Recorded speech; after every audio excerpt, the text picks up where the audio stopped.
Good evening and welcome to Tucker Carlson Tonight.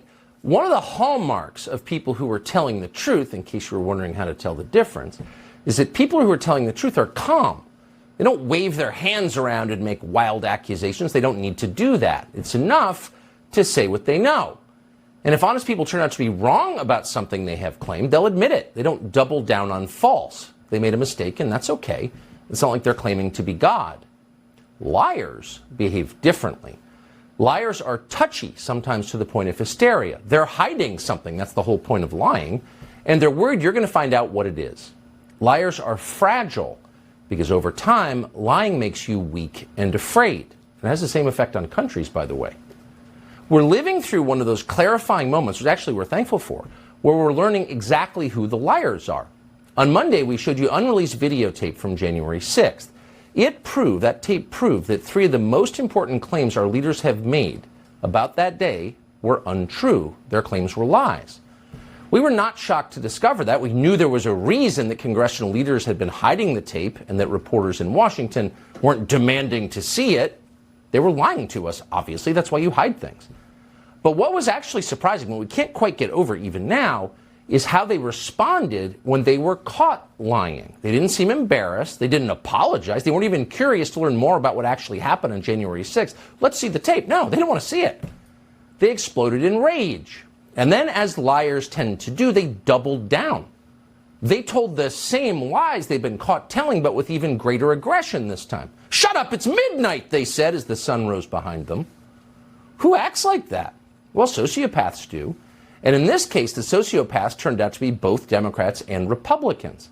The commitment to lying in Washington is far deeper and more bipartisan even than we realize. We follow this stuff for a living.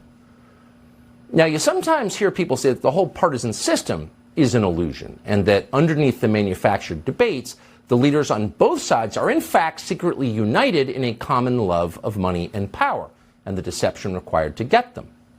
And honestly, we could never really bring ourselves to believe that. It's just too dark. But now we do believe it because we have seen it. Consider the death of police officer Brian Sicknick. Now, we still don't know exactly how Officer Sicknick died. We're not certain that anyone does know. No one has explained it. But after reviewing the previously withheld video evidence, we can tell you with certainty that Officer Sicknick was not beaten to death by Trump voters at the Capitol. The tape shows very clearly Brian Sicknick walking through the building in apparent health after the media told us for 2 years that he had been murdered. So they were wrong about that. Okay, they got caught. Here's the interesting thing. They won't admit it. Liz Cheney's tweet is still on Twitter tonight. Officer Sicknick was killed defending our Capitol from the violent mob on January 6th. No correction. Anderson Cooper of CNN still has not apologized. Quote, Officer Brian Sicknick died after being hit in the head with a fire extinguisher during the fight, he told us. Those are lies. So why not just admit it and move on? But they won't. In fact, this week, the White House trotted out both the press secretary and Joe Biden's attorney general, the attorney general of the United States, to claim not just that Brian Sicknick was actually murdered by Republicans at the Capitol, but that other officers were murdered too. It's almost beyond belief. Watch this. The rage of bipartisan lawmakers, you heard them all yesterday, you guys reported on it, who have condemned this false depiction of the unprecedented violent attack on our Constitution and the rule of law, which cost police officers their lives. It was a violent attack on a fundamental tenet of American democracy, that power is peacefully transferred from one administration to another. Over 100 officers were assaulted on that day. 5 officers died. 5 officers died on that day. Now, that's just not some guy on Twitter. That's the Attorney General of the United States. That's a man whose honesty is central to his job. If you had a choice between IQ and integrity in an Attorney General, of course you would go with integrity because it's essential. But Joe Biden's Attorney General, Merrick Garland, is a liar. He just lied about something that is provably false. Who are these 5 officers who were, quote, killed that day? Notice he didn't tell you. No one ever tells you. No one ever shows you their autopsies. They don't want any detail. They just want the slogan. Now, they're counting Brian Sicknick. That's a lie. But who are the other 4? Well, those are 4 officers who killed themselves. after January 6th, in some cases long after January 6th. But their suicides, we know for a fact, were the result of the Republican mob at the Capitol. It's just false. And it's not some esoteric fact. That fact is available to anyone who has internet access. No police officers died that day on January 6th. None. Not one. Some were assaulted, that is true, and their assaults are indefensible. So how many were assaulted? Well, Garland said over 100. The Government Accountability Office says the number is 114, and we're just going to roll with that. We don't know if it's true, but we'll take it at face value. And that is bad. We are opposed to assaulting police officers in any context. We said that on January 6, 2020, and we'll say it again, we're against that. But is January 6th the worst assault on the U.S. government since the Civil War? That's insane. It's not even close. How about March of 1954, when Puerto Rican separatists shot 5 congressmen in the Capitol building? 5 members of Congress shot in the building. It's all bad, but the worst since the Civil War. You're just a flat-out liar if you're saying that.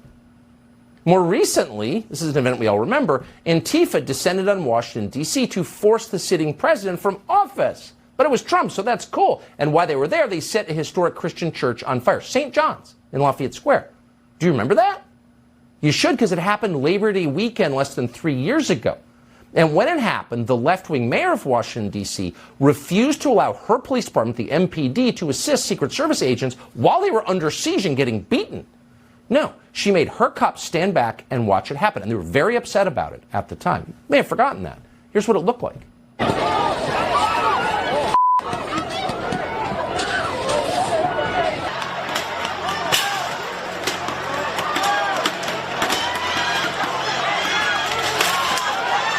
I believe there are several fires raging now down this street, and this is what you hate to see. There are people throwing fireworks and who knows what else.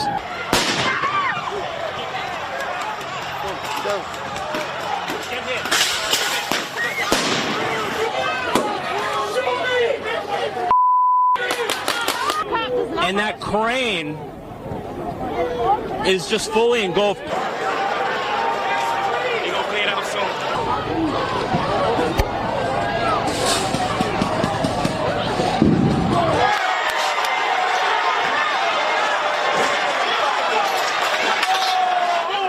They just set fire to St. John's Church.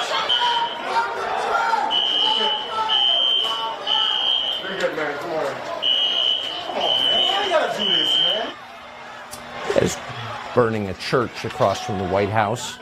Those are the George Floyd riots. So what was the toll there?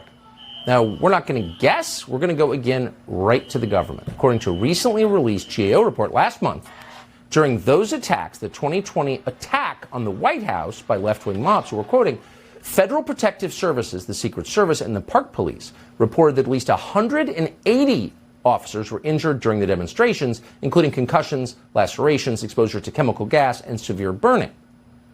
So, while stipulating that all riots are bad, because precision matters, facts matter, the truth matters, here's the truth.